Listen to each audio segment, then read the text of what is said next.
The Hurricanes have had a pretty good week. They're on a decent upward trend, but there's still some work to be done. So we're going to talk about the previous games, talk about the upcoming week's games, and we're finally back to doing the weekly show, so let's have some fun.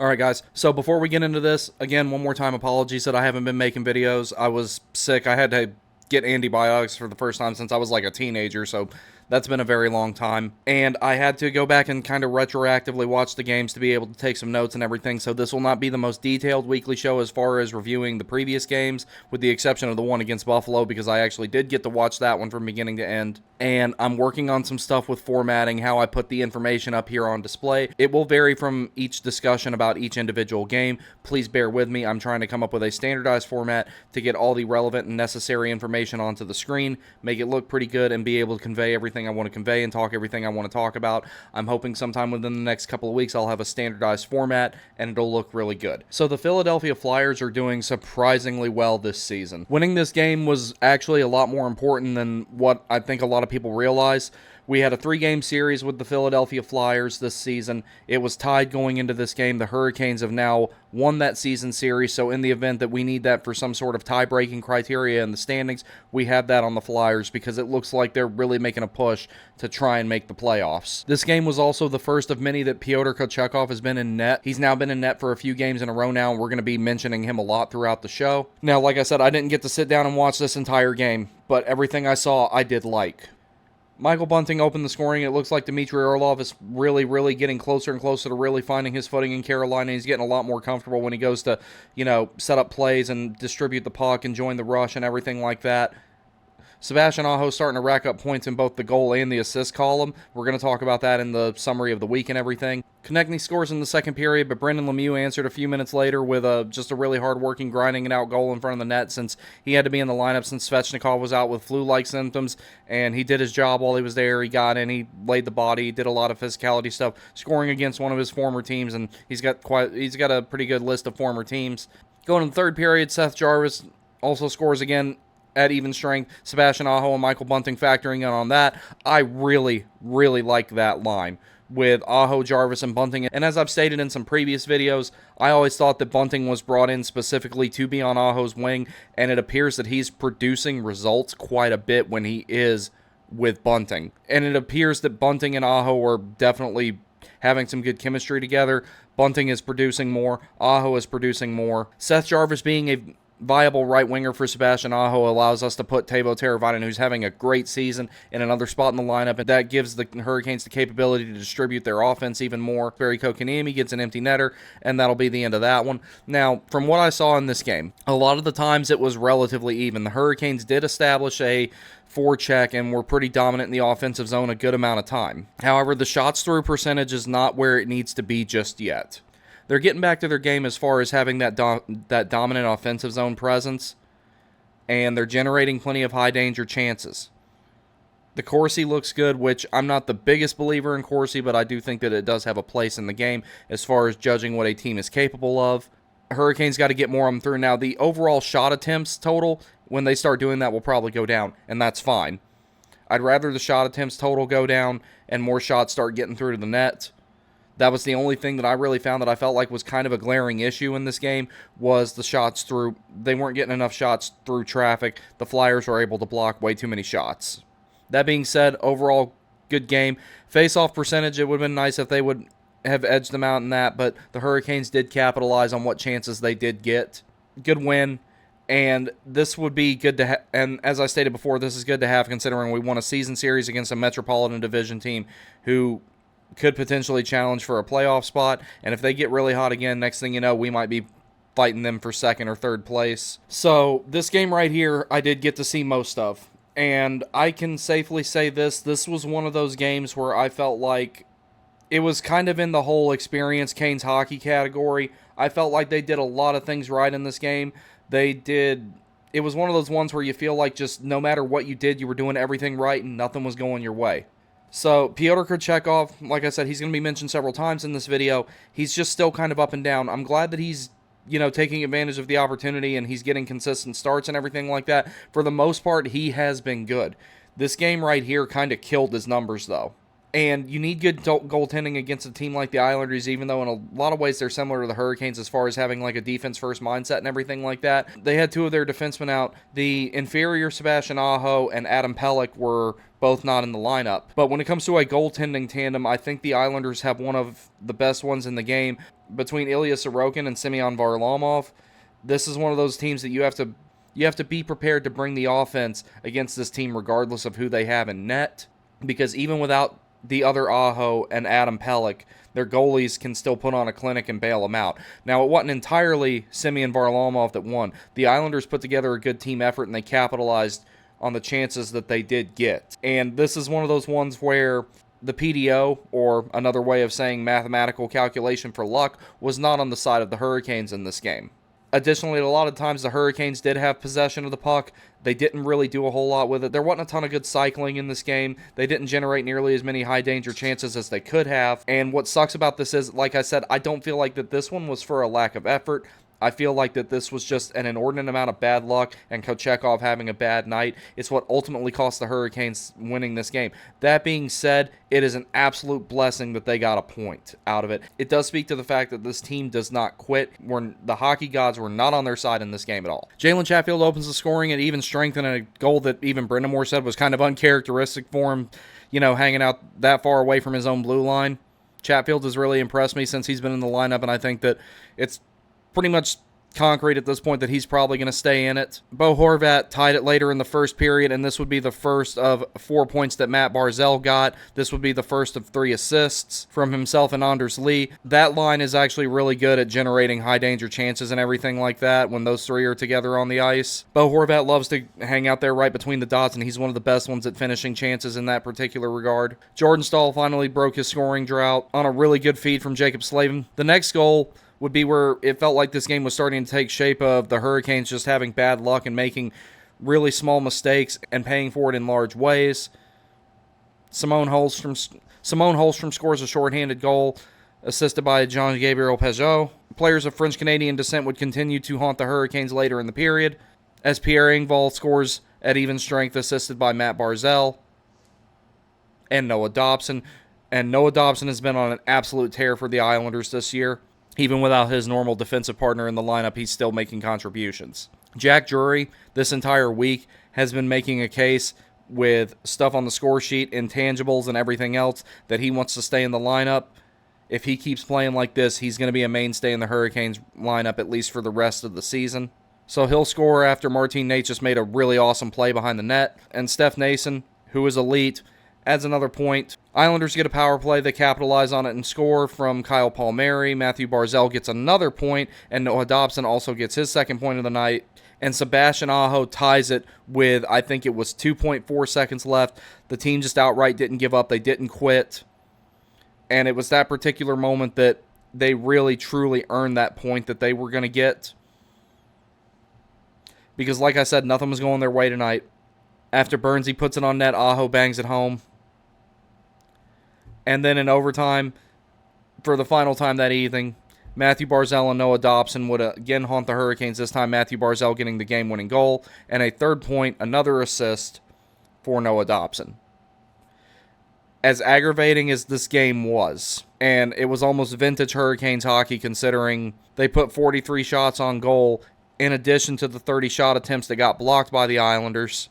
One of the best in the game, and that of Adam Pelech in the lineup. This was just one of those nights where it was literally Charlie Brown in the football for the Hurricanes all night, I felt like.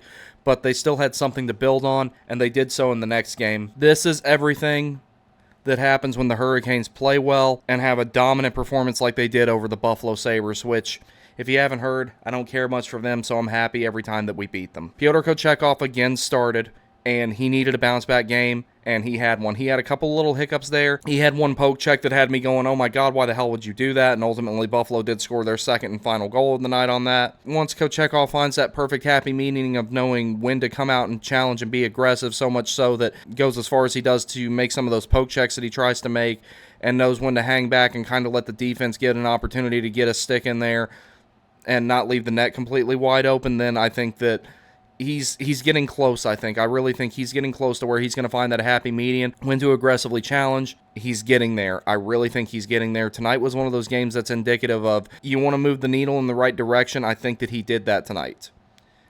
But there is some fine-tuning that needs to be done. Kochekov's game, I would say, is built. It's at the point of adjusting, and then you'll see, okay, is this guy a 1A, a 1B? Is he a starter? Is he a backup? Or is he a Hurricanes goaltender? Or is he a future Hurricanes goaltending option at all? My personal belief is his ceiling is somewhere between a 1B and a legitimate, really good starter. But at the low end, I really think that Kochekov is at least going to be a 1B, and I think the league as a whole is going to a 1A, 1B type of setup with goalies. That's why I highlighted how cool it is that the Islanders have the setup that they have with Varlamov and Sorokin. I think that 1A, 1B tandems like that, even though Sorokin is the definitive starter between the two of those, I think that that's what everybody is going to go for now, is tandems like that split the starts about 60-40. So in this game, Kochekov was significantly better when he had to be, but it's also kind of a blessing and a curse to be a Hurricanes goaltender, because you might go 7 minutes without facing a shot, and the next thing you know, you have a puck coming at you, and you're like, okay, I hope I remember how to do this. And as I stated in a short video that I made last night while I was compiling research from this game, Sebastian Aho really, really hates the Sabres. Like, he really just does not like the Sabres for some reason, and he has not dominated another team in this league in the regular season to the extent that he has the Sabres. Last night, he hit a total of 18 points in 18 games against the Buffalo Sabres. He doesn't like them, and I'm here for it. Anyway, so this right here was a complete, from beginning to end, dominant effort by the Hurricanes. They absolutely owned everything in the high danger chances. They won in the face-off circle. They were 2 for 2 on the power play, which I can't tell you the last time that they came out of a game with a 100% power play percentage, but good on them. Additionally to that, Brady Shea would have a shorthanded goal tonight, so the Hurricanes did everything they needed to do. Dominant offensive zone presence, heavy forecheck, winning in the face-off circle, owning the possession game. They did everything right tonight. So Sebastian Aho opens up the scoring from Seth Jarvis and Jacob Slavin. Jack Drury again scores another goal off of a really awesome feed from Martin Necas. Martin Necas had a really great game tonight. It was kind of underrated how awesome he was. The assist that he got on Steph Nason's goal, we'll talk about that in a minute, but that was actually my favorite moment out of the whole game. Sebastian Aho scores another goal, this time on the power play, one-timer from the high slot from Brent Burns and Andrei Svechnikov. And even though Andrei Svechnikov's not putting up a ton of goals right now, he's getting a lot of assists. And his game has almost kind of transformed from what we expected of him being a power forward and a sniper to where he's added a really, really big playmaking element to it. And ultimately, that might be more valuable than him being what he was initially drafted to be, which was a super physical, pure goal scorer. You know, a lot of people compared him to Marian Hossa. But I'm seeing like this extra level of playmaking out of Svechnikov, and it's awesome. While I would like to see him score more, his contributions are not going by the wayside. Like, what he's doing as a playmaker is incredibly helpful right now. Steph Nason scored a goal off of a really, really great play by Martin Necas, where he takes it into the house, baits Eric Comrie out of the net, and he just gives this quick little nifty high-skilled drop pass, and Steph Nason finishes it. That was my favorite moment of the night. Teuvo Teravainen scores another cerebral goal, this time similar to some of the ones he's had this season, where he's not hesitating to shoot and making passes when he should shoot, but he's holding on to the puck for that extra little split second before taking the shot to bait the goaltender and to pick his spot. Teuvo Teravainen has been incredibly impressive this year at both ends of the ice. Third period comes around, Casey Middlestat would score Buffalo's first of their 2 goals that night, assisted by 2 of my favorite non-Hurricanes in that of Alex Tuck and Henry Yokiharu. Brady Shea scores shorthanded, so the Hurricanes dominated special teams in every way imaginable tonight, and Teuvo Teravainen gets another assist. Tyson Yost scores kind of a weird goal when Jalen Chatfield goes crashing into the net after Pyotr Kochekov tries to do one of his patented poke checks, and at first it worked. He actually steered it off into the corner, and then Tyson Yost went in the corner and managed to collect it and throw it at the net. Like I said, Kochekov's game just needs some fine-tuning, but it is getting there. And I'd rather have a goalie that is willing to take risks in certain situations than one that doesn't. That's one of the reasons Scott Darling didn't work out here. Additionally, he did not like to play the puck. One of the things I don't remember which one it was, but there was one because I was out watching the game, so I didn't really take notes like I normally do when I'm sitting at home watching it. During one of the Hurricanes' penalty kills, Pyotr Kochekov made a really excellent play where he identified that he had enough time to come out of the net, go inside of the trapezoid so that he didn't get a penalty, and he perfectly timed playing the puck and sending it right back out of the zone at one point, as opposed to doing what a lot of goaltenders would have done, is be too hesitant to do something like that and just hug the post. Kochekov has a ton of potential. I know he's hit a bit of a rough stretch, but he's doing a little bit more than what we planned on having him do this season. So I think that tomorrow night in Winnipeg, I think that we're going to see Ronta if he's 100%. Apparently part of the reason he didn't go last night was Brendan Moore said he didn't feel 100%, so we'll see. But this was a very dominant game, and I cannot tell you how many times I saw Jacob Slavin make a good defensive play last night. Jacob Slavin made multiple good plays last night. Jacob Slavin is not a guy who stands out very often with his game. It's when you're not talking about him is typically when he plays his best. As far as denying zone entries and having that really great end zone defense that we're seeing, I felt like that he was a little bit above his normal level, and I don't think that we're going to have to worry about seeing the Jacob Slavin of the first few games this season where, you know, the defense was good, but it wasn't Jacob Slavin good. So overall, outstanding game, and for the most part, outstanding week. Out of the last 3 games this past week, the Hurricanes have a 5 out of a possible 6 points, and they can take that on the road because they got a really rough road trip ahead of them. And if they can really capitalize on this road trip coming up here and come back with a majority of the points on that, then we'll really have something to discuss here. And then they can use that momentum and come back home and they'll have even more points in the standings. The Caps are still chasing us right now, but they also have 2 games in hand, so it's going to be imperative for the Hurricanes to continue winning as we will be seeing the Washington Capitals later this month, and that game could be very important. So tomorrow night, first game of the road trip is going to be against the Winnipeg Jets. Carolina should totally be able to win this game. That being said, Jets are still pretty good. This will be one of 2 meetings with the Winnipeg Jets, the other one being at PNC Arena on the 2nd of March. Winnipeg is a much more offensively than defensively geared team. Now, granted, the Hurricanes had those couple of bad games, and for example, the penalty kill percentage is not as high as what it would normally be. If you take the Tampa game out of the equation, they're probably significantly higher up in the penalty kill percentages. I would like to see the Hurricanes back into the top 10 by the end of the calendar year. Special teams will more than likely be a factor in this game. So going through and comparing some of the stats here, the Hurricanes at this moment are 14-8-1 for a total of 29 points, and they are 2nd in the Metropolitan Division, 5th in the Eastern Conference overall. The Winnipeg Jets are 3rd in the Central Division with a record of 13-8-2 for a total of 28 points in the standings. The Hurricanes currently rank 7th in goals per game with 3.48. Goals against per game, they're uncharacteristically at 3.26. I'm expecting that to be below 3 before the end of the calendar year if they continue to play well. Power play percentage, I'm actually really happy with where it's at, being in 11th and being 22.2 overall.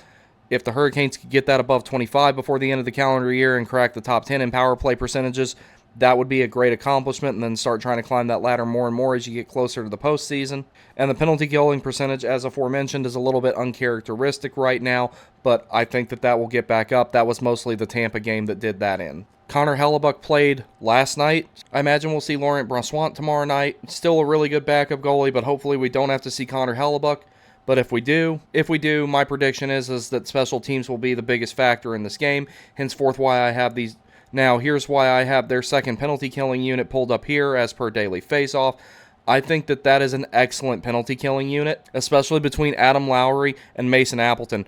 Adam Lowry gives you a lot of the same things that Jordan Stahl does as far as being a defense-first forward, and he's an excellent penalty killer. Mason Appleton complements him really well. Dylan DeMello and Neil Pionk are a pretty solid pair together as far as killing penalties. And then looking at the defense as a whole, the defense is pretty good. Josh Morrissey is definitely the best one on that.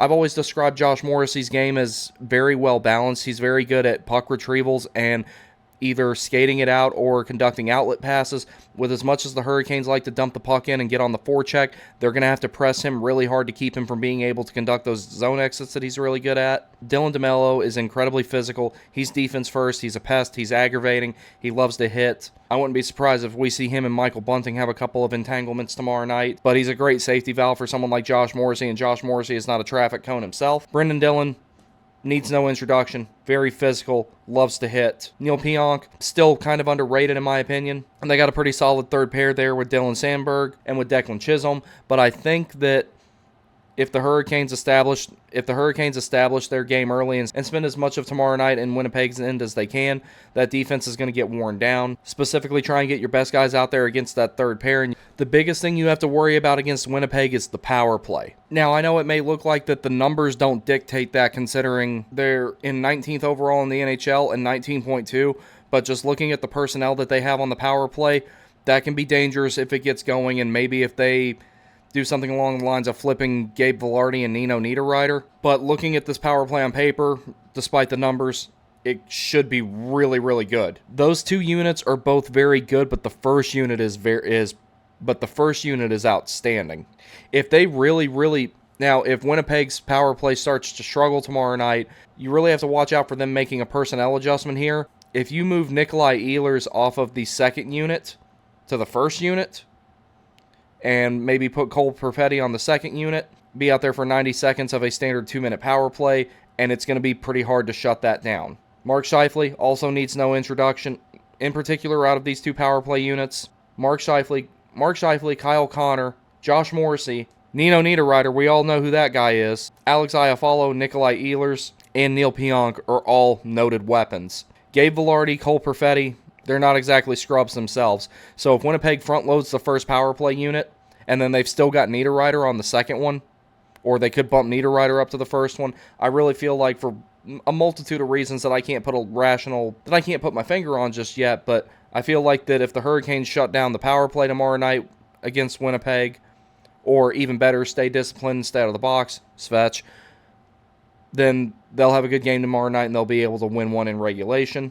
5-on-5, Hurricanes should definitely have a definitive edge with the defense in transition, and the penalty kill should be able to match power play units that are this good. Keep guys like Scheifele, Iafallo, Niederreiter, and Connor off the puck. And as you know, Nikolai Ehlers, I absolutely love Nikolai Ehlers, and he's a dangerous guy when he really gets going. When he gets possession of the puck, he has a lot of speed, and he'll get in on the forecheck, and he'll cause a lot of problems to the Hurricanes that they typically cause to other teams. So the biggest thing is here, dictate possession, have great transition game, stay out of the box, and the penalty kill is probably going to have to come up big a few times. I imagine we'll see Ronta in net tomorrow night, and the Hurricanes can keep that momentum rolling that they've had from this past week. All right, guys, so I got some other stuff I got to take care of, so I got to cut the previews for next week short, but I do plan on maybe trying to get those out. I might start trying to do the game previews days of, so I can have more accurate, up-to-date stats, as opposed to, like, if I do the weekly show on a Saturday and I'm previewing a game happening the following Thursday, both teams involved could play once or twice, maybe even 3 times between Saturday and Thursday, so I want to make that more accurate. If nothing else, if the weekly show becomes nothing more than like just reviewing the past week games and maybe a quick discussion about the upcoming game, it might be something like that. I'm still trying to find the happy median with how I want the weekly show to work. Also saw that my video about Alexander Nikishin has upwards of 1,000 views on it now. Thank you all very much for the support on that. Additionally, the video Sebastian Aho, a modern Rod Brindamore, I think was around 5,300 views last that I looked, and the response to both of those has been overwhelmingly positive. Thank you all very much. If you're new here, please like, comment, share, and subscribe. I try to upload at least 2 or 3 videos a week, and if you really like what you see, please consider donating to my Buy Me a Coffee. The link will be in the description. Thank you very much. Y'all take care, and I will see you next time.